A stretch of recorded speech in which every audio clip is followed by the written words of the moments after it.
Halo guys, masih bersama Bu Retno. Nah, kali ini saya mau melanjutkan topik profit planning, tapi yang sesi keempat. Kalau kemarin kita bikin master budget yang operating budget, sekarang kita akan lanjutkan yang financial budget. Oke.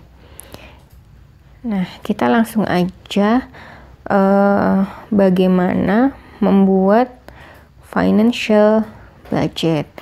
Saya langsung jump ke PPT halaman 55. Oke. Nah, financial budget itu terdiri dari apa aja sih? Jadi ada cash budget, ada budget balance sheet, sama budget for capital expenditure. Nah, yang pertama adalah cash budget dulu. Berarti udah kebayang dong kalau kamu nanti bikin cash budget, berarti kan kamu akan merencanakan berapa uang yang akan masuk dan berapa uang yang akan keluar, dan kira-kira saldo akhir dari cash kamu itu berapa, gitu kan ya.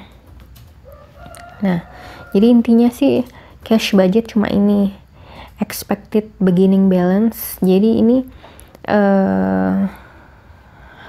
saldo awal cash ini biasanya dari periode sebelumnya, kemudian ditambah dengan cash yang kamu terima.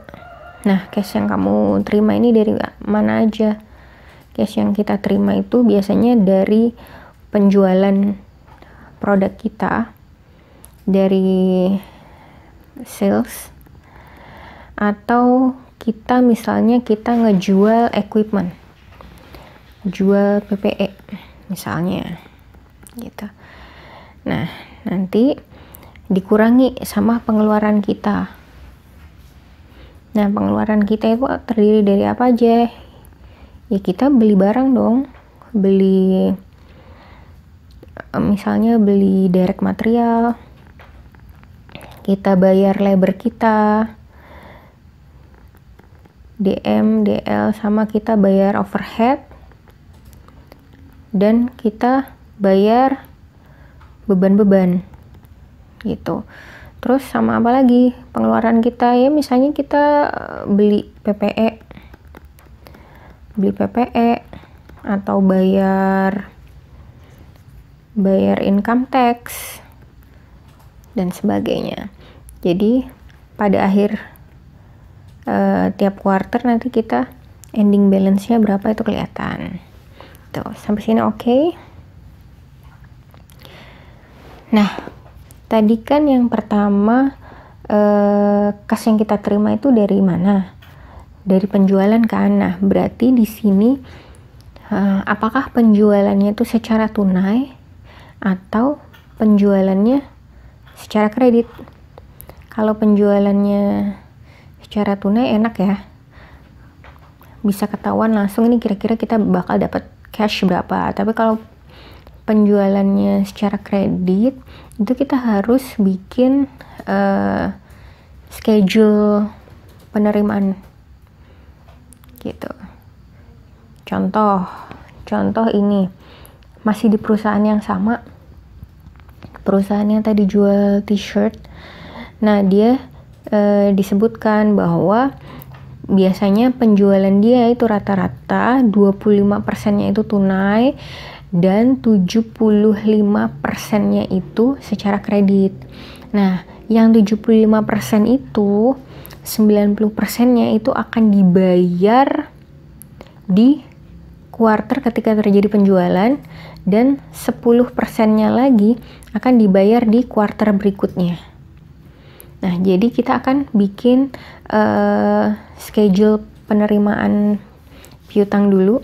Nah, ternyata di sini piutangnya dia di periode sebelumnya itu masih ada saldo 1.350. Oke, Berarti kita buat schedule-nya. Nah, ini kalau kamu lihat tadi kan dibilang bahwa cash penjualannya itu tunai 25%, sedangkan 75%-nya kredit. Nah, waktu di kuartal pertama kan cash sales-nya kan 10.000 kan, 10.000 unit. Nah, 10.000 unit apa 10.000 dolar ya? Coba kita cek. Oh, ternyata kuartal pertama penjualan kira-kira 10.000 dolar. Berarti di sini yang dibayar tunai itu adalah 25% dari 10.000. Jadi ketemulah 2.500. Gini. Nah, yang 7,5 7.500 itu, yang 7.500 itu 90%-nya dibayar di kuartal tersebut dan 10%-nya dibayar di kuartal berikutnya. Paham nggak? Jadi di sini saya ulang, di sini kan penjualannya 10.000, 25%-nya secara tunai, artinya pada kuartal pertama dia pasti dapat uang cash 2.500, dan yang 7,5 ini 90%-nya dibayar di kuartal yang sama dan 10%-nya dibayar di kuartal berikutnya. Nah, tapi ini masih ada saldo piutang dari periode yang tahun lalu. Berarti kira-kira nih di kuartal pertama kas yang dia terima sebesar 10.600. Paham? Oke. Nah, untuk yang kuartal kedua tadi kan rencananya penjualannya kan 12.000. Gini, 12.000 dolar. Nah, 25%-nya tunai, artinya 3.000 ini nanti dibayar tunai. Sisanya itu berapa ya? 12 kurang ini 9.000 ya. Nah, 9.000-nya kan 90% dibayar di kuartal yang sama, 10%-nya di kuartal berikutnya, dan seterusnya. Ini yang di kuartal ketiga tadi mau ngejual berapa? 15.000 ya. Oke, di kuartal ketiga ini 15.000. Kemudian di kuartal keempat ini 20.000. Gini. Oke, saya mau langsung ke kuartal keempat. Di sini berarti yang tunai 5.000, sisanya 15.000. Di sini 15.000, 90%-nya 13.500, berarti 10%-nya tinggal 1.500. Oke, ini jadi kuartal 1 di periode berikutnya. Ini kenapa saya tulis, karena nanti ini berfungsi waktu kita bikin budgeted balance sheet untuk yang berapa sih piutang kita gitu. Jadi ini istilahnya kita masih punya piutang 1.500. Oke, sampai sini oke. Kita lanjut ke ini kan penerimaan ya. Jadi kita udah ketahuan nih, kita kira-kira tiap kuartal akan menerima cash sekian. Nah, kita udah bikin schedule penerimaan kas, berarti kita juga akan bikin schedule pembayaran kas, schedule pengeluaran kas. Nah, pengeluaran kas tuh dari mana ya? Kita kan punya pembayaran kan ya sama supplier, kita beli direct material misalnya. Nah, direct materialnya tuh apakah kita beli secara tunai atau kita juga kredit. Nah, ternyata di Texas Rex ini semua pembelian material itu secara on account, secara kredit. Nah, 80% pembelian dibayar di kuartal yang sama ketika beli, dan 20% sisanya itu dibayar di kuartal berikutnya. Nah, ternyata si Texas Rex ini periode sebelumnya punya pembelian 5.000. Artinya apa? Artinya dia masih punya utang 20% dari periode sebelumnya. Oke, kita lihat ya di sini ya bikinnya. Nah, nih. Ini kan tadi kan si Rex disebutkan bahwa di periode sebelumnya dia pembeliannya itu kan 5.000. Nah, modelnya si Texas Rex ini bayar ke suppliernya adalah 80% di periode yang sama dan 20% di periode berikutnya.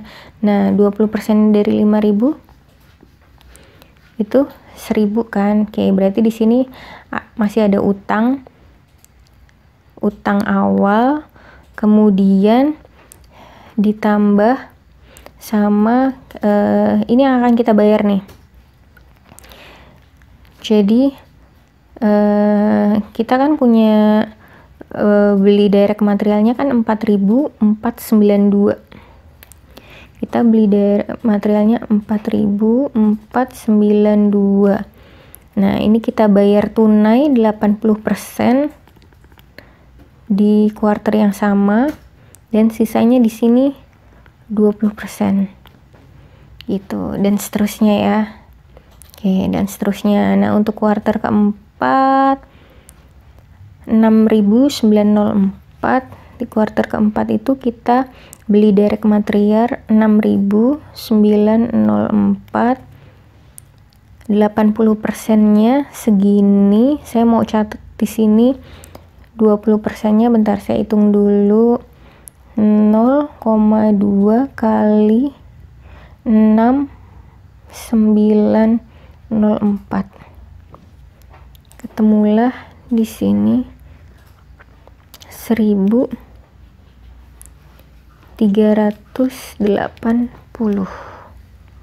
Oke, kok nggak enak ya angkanya? Ini kenapa saya tulis di sini, karena nanti berfungsi ketika kita bikin budgeted balance sheet. Inilah utang kita yang masih ada gitu, account payable. Sampai sini oke. Nah,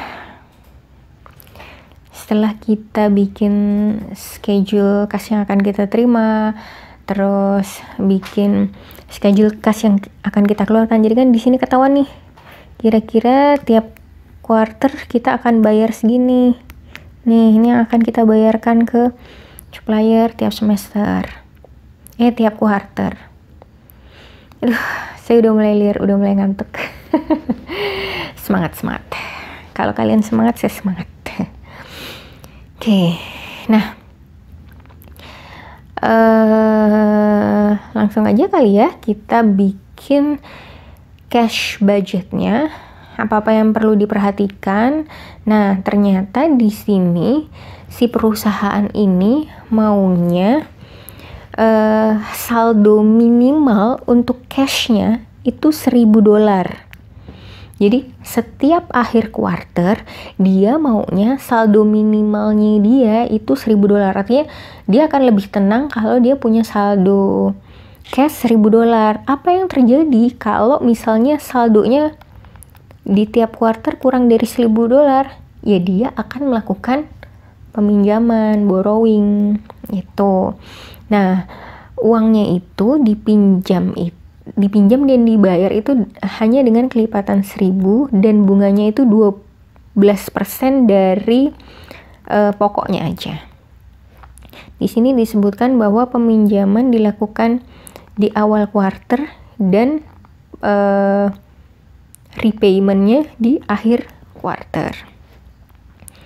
Oke, kemudian nah ini penting banget nih, budget depresiasi tadi. Ini ada 540 per quarter untuk overhead dan 150 untuk S&A per quarter ya. Ini sebenarnya ada waktu kalian bikin overhead budget sama S&A budget. Oke, nah terus juga dia ada melakukan pembelian equipment nih. dia beli equipment itu di kuarter pertama. Berarti ini kira-kira nanti disbursement ya. Disbursement, ingat-ingat. Disbursement. Oke, terus juga nih, dia melakukan pembayaran income tax di kuarter keempat. Berarti ini juga disbursement. Oke, sampai sini oke. Jadi udah ada kebayang kas masuk, kas keluarnya. Kemudian, nah beginning cash balance-nya 5.200. Berarti ini dari periode yang sebelumnya. Oke, nah sekarang kita langsung membuat cash budget. Nah, yang perlu kamu ingat, kalau bikin cash budget itu sebaiknya per quarter ya. Per quarter, one by one. Karena apa? Karena nanti yang ending cash balance di quarter 1 itu akan menjadi beginning balance di quarter berikutnya gitu. Jadi sebaiknya per quarter. Nah, kita mulai dari quarter pertama. Beginning cash balance-nya berapa? Tadi kan seperti disebutkan di soal ya, bahwa beginning cash balance-nya 5.200. Oke, berarti di sini beginning cash balance kamu 5.200. Kalau misalnya ini beginning cash balance yang gak ada di soal, itu kamu bisa lihat dari budgeted balance sheet yang periode lalu. Lihat bagian cashnya. Jadi cash di balance sheet periode berikutnya menjadi beginning cash balance di cash budget periode ini. Nah, kemudian beginning cash balance tadi ditambah sama kas masuk kita. Berapa sih kas yang kita terima? Nah, itu dilihat dari mana? Dari tadi waktu kamu bikin schedule penerimaan kas. Schedule penerimaan kas, benar nggak di kuarter pertama kas yang kamu terima 10.600? Coba kita lihat, bener nggak? Oke, ya bener kan ya? Nih, di kuarter pertama kas yang kamu terima 10.600. Oke. Nah, itu akan jadi penerimaan kas. Jadi cash available kamu 15.800. Nah, kemudian untuk kas yang keluar tuh apa aja? Kamu dari bayar material. Nah, tadi kan material kan kamu udah bikin schedule pengeluaran kasnya kan. Coba lihat di schedule pembayaran direct material. Nah, nih di sini di kuarter pertama bahwa kamu akan melakukan pembayaran raw material sebesar 4.594. Jadi nanti dimasukin ke sini. Nih, 4.594. Nih, tadi sesuai schedule-nya.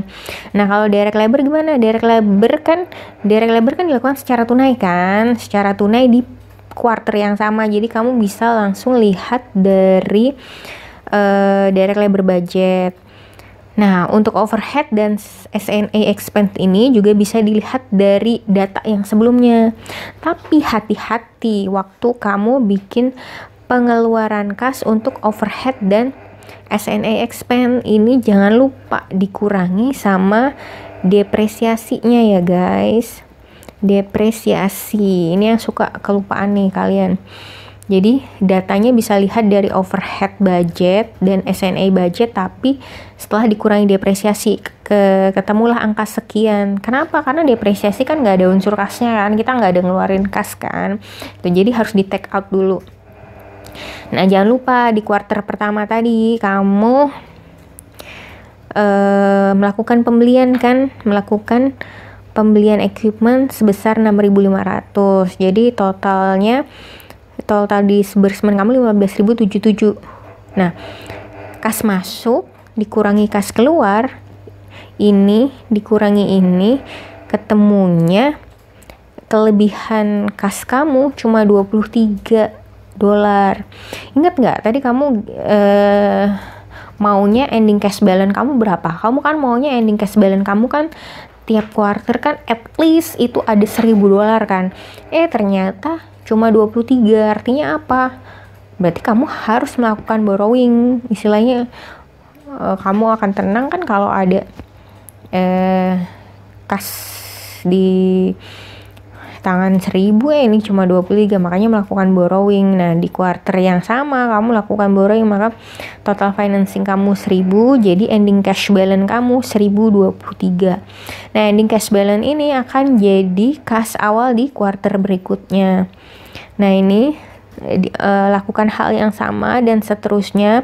Nah, di quarter kedua ini ternyata kas kamu sudah mencukupi untuk membayar utang, makanya di quarter yang sama kamu langsung bayar utang plus bunganya. Tadi kan disebutkan bahwa bunganya 12%. Oke, jadi di sini kelebihan kas kamu dikurangi utang, dikurangi bunga, ketemulah ending cash balance-nya 1.611. 1.611 ini jadi kas awal lagi untuk quarter ketiga. Dan seterusnya, terus ke quarter keempat. Nah, jangan lupa nih di quarter keempat ini kamu melakukan pembayaran income tax ya. Income tax. Nah, sampai di terakhir, nah inilah ending cash balance kamu. Ending cash balance kamu yang ini nih, yang 658.4 ini akan jadi kas yang ada di balance sheet. Gitu. Sampai sini oke? Kalau oke, kita akan lanjut ke budgeted balance sheet. Nah, gitu. Nah, kita mau membuat budgeted balance sheet. Nah, ini kan ada datanya nih. Ini balance sheet yang periode lalu. Balance sheet periode lalu. Ini nanti akan ada gunanya waktu kita bikin balance sheet periode yang sekarang. Oke, nah nih.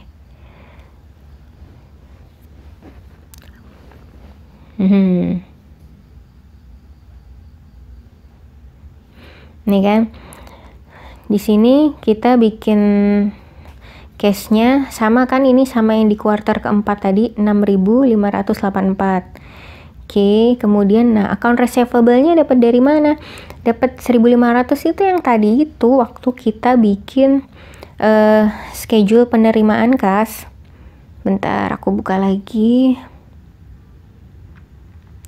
Schedule penerimaan kas.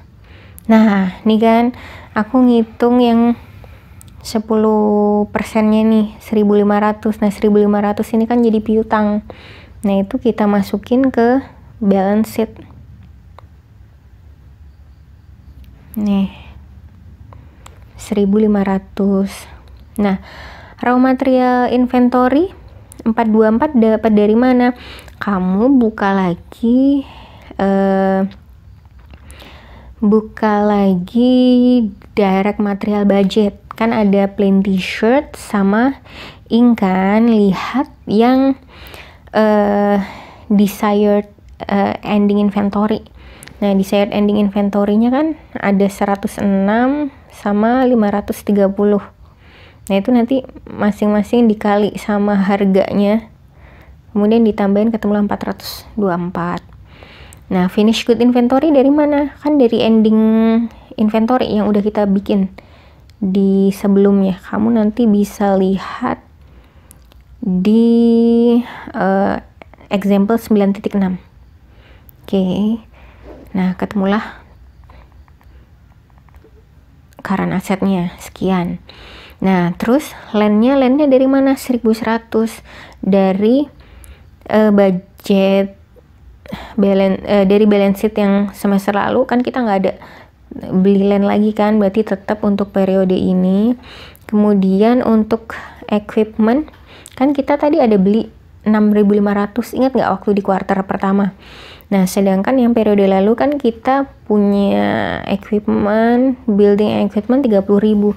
Berarti tinggal tambahin di sini.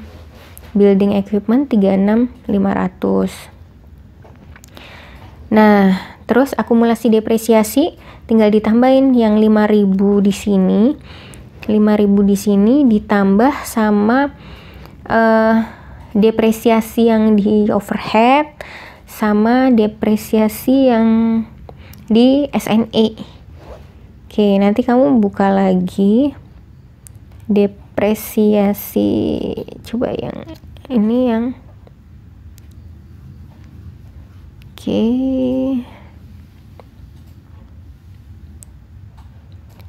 Nah ini 5.000 ditambah depresiasi yang di overhead ditambah depresiasi yang di selling administrative expense, ketemunya segini. Jadi kalau di total asetnya sekian. Nah, kemudian waktu kita bikin liability honor equity, account payable-nya dari mana? Dari tadi waktu kita bikin schedule pembayaran utang. Ini yang kuarter keempat, yang terakhir, yang berapa ya, yang 20% ya kalau nggak salah. Coba nanti dicek lagi. Nah, kemudian ditambah retained earning. Retained earning didapat dari mana? Retained earning kan retained earning awal, RE awal, tambah net income, kurangi drawing kan, kalau ada drawing or dividend gitu kan. Oke, return earning awal berapa? Return earning awal kan segini nih, 33.153 ditambah net income. Net income-nya lihat di budgeted net income yang tadi, dikurangi drawing, nggak ada drawing kan, berarti nih totalnya segini, 38.357. Ketemulah liability and owner's equity. Udah sama kan? Oke, budget balance sheet selesai. Jadi operating budget selesai, financial budget selesai. Ada yang mau ditanyakan dulu? Kalau nggak ada, kita mau lanjut. Masih kuat? Saya yang udah nggak kuat. Oke, baiklah. Nah, ini topik dikit aja sih, yang hitung-hitungan yang teori kalian baca sendiri ya. Saya mau nerangin tentang flexible budget. Nah, kalau yang tadi kamu buat tuh, master budget yang tadi kamu buat, itu tuh bisa dibilang sebagai static budget. Nah, kalau yang ini kebalikannya, flexible budget. Apa bedanya? Static vs fleksibel.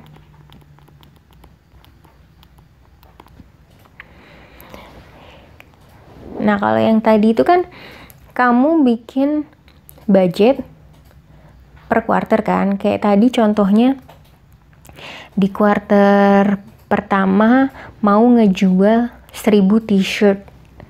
Nah, 1000 t-shirt gini, ini di quarter pertama. Nah, kalau static itu ya udah, dia bikin budget hanya di satu level activity.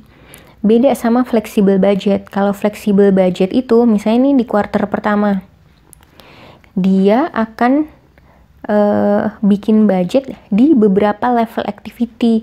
Jadi misalnya aja, jadi di quarter pertama dia bikin budget misalnya 1000, atau nanti di sini 1050, di sini 1100. Jadi kalau flexible budget itu bikin budget tapi di beberapa level activity. Apa yang membedakan static budget sama fleksibel? Jadi intinya kita bikin budget itu kan untuk mengukur kinerja kan ya, untuk mengukur kinerja. Nah, kadang kalau static budget tuh nggak relevan untuk mengukur kinerja. Coba kita lihat maksudnya gimana. Misalnya gini, kelihatan nggak sih?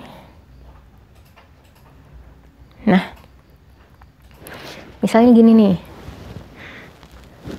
ini misalnya mau ngukur kinerjanya si manajer tapi pakai static budget. Kemarin kan kita nganggarin mau produksi 1060. Kemudian ternyata kenyataannya produksinya 1200. Nah, berarti kan istilahnya kan kamu memproduksi barang melebihi anggaran. Artinya apa? Biayanya kan jatuhnya ngelebihin anggaran semuanya kan. Kalau kamu lihat di sini variance-nya. Variance itu perbedaan antara budget dengan actual. Oke, kalau di sini unit yang diproduksi meningkat 140 itu favorable, menyenangkan. Tapi kalau untuk cost jika anggaran jika actualnya melebihi anggarannya itu jatuhnya unfavorable. Nih, jatuhnya unfavorable. Terus secara total jadinya unfavorable. Jadi istilahnya kesannya manajer produksi itu nggak efisien. Jadi dia melakukan pemborosan sebesar 737. Nah, kalau kayak gini jatuhnya agak kurang fair untuk mengukur kinerja manajer. Kenapa? Karena kan istilahnya kalau unit yang diproduksi banyak, artinya sebenarnya jangan-jangan demand-nya banyak kan? Demand-nya banyak artinya sales-nya banyak kan? Jadi kalau kayak gini agak kurang apple to apple. Apple to apple untuk mengukur kinerjanya si manajer tapi pakai static budget. Nah, that's why kita bikin flexible budget. Maksudnya gimana? Jadi gini, karena ini actualnya 1200, kita akan bikin budget kok nggak muncul nih.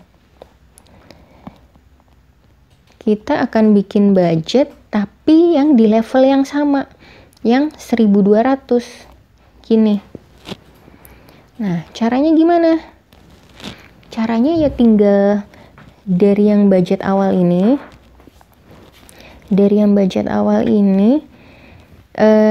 kita cari per unitnya.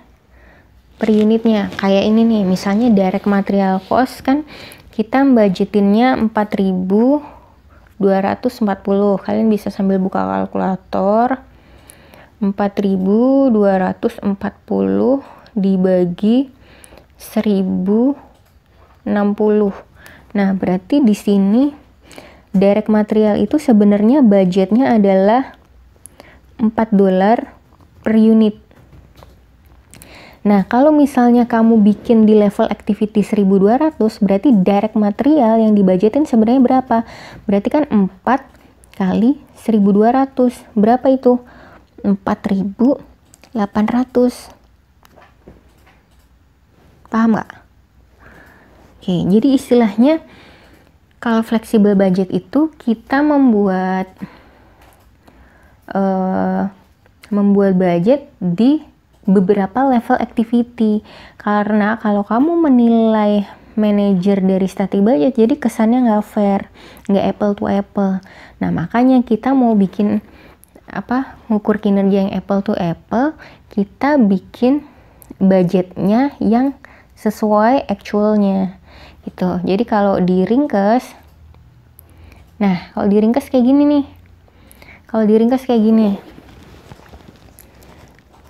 Nih, jadi kalau ini baru bisa dibandingin, baru bisa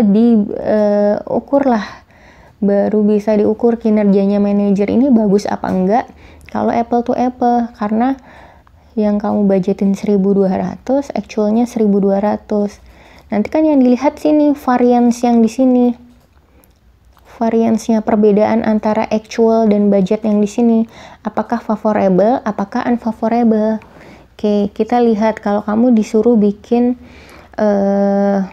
pelaporan kinerjanya. Nah, nih. Nah, ternyata di sini direct materialnya unfavorable karena lebih boros $30. Direct labor juga lebih boros. Kalau maintenance-nya lebih hemat, ini lebih hemat. Secara overall variable cost-nya unfavorable. Nah, tapi kalau dibandingin sama total produksi itu favorable loh gitu. Jadi di sini kalau kamu untuk mengukur kinerja manajer, kalau pakai flexible budget kan jatuhnya lebih relevan, apple to apple gitu. Paham? Terus selanjutnya terkait teori sih ya, kalian mungkin bisa baca. Pokoknya intinya kalau bikin budget itu tuh harus challenging tapi attainable. Maksudnya gimana? Challenging itu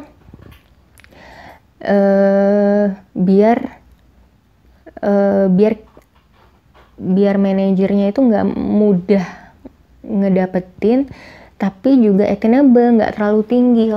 Kalau terlalu tinggi itu nanti jatuhnya frustasi, demot gitu ya. Kayak kamu cari pasangan deh yang challenging tapi attainable gitu. Jangan terlalu cantik juga, tapi jangan pas-pasan juga gitu. Pokoknya challenging tapi attainable, itu nyusun standar tuh gitu. Salah, nyusun budget maksud saya. Nah, selanjutnya bisa dibaca kali ya. Ntar kalau ada pertanyaan boleh diskusi. Oke, sampai sini aja ya. See you.